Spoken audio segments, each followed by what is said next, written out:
حضرت سلیمان علیہ السلام نہر کے کنارے بیٹھے ہوئے تھے کہ ان کی نگاہ ایک چیونٹی پر پڑی جو گیہوں کا ایک دانہ لے کر نہر کی طرف جا رہی تھی۔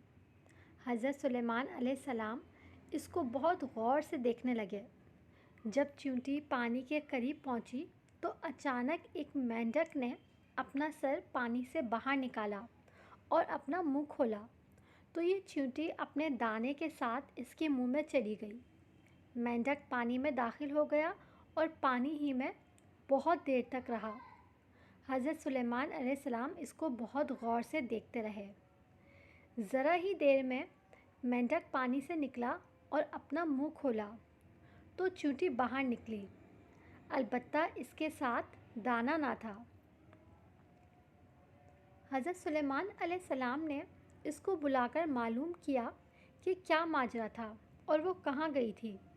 اس نے بتایا کہ اللہ کے نبی، آپ جو نہر کی تہہ میں ایک بڑا کھوکھلا پتھر دیکھ رہے ہیں، اس کے اندر بہت سے اندھے کیڑے مکوڑے ہیں۔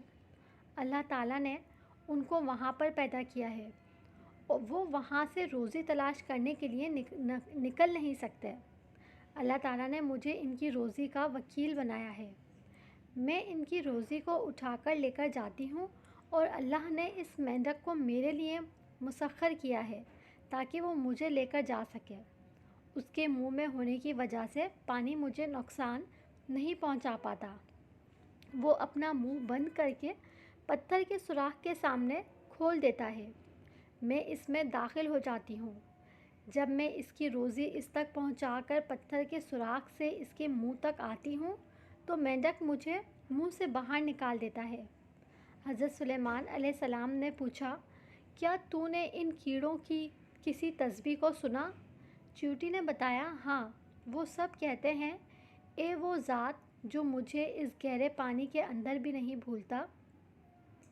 سبحان اللہ۔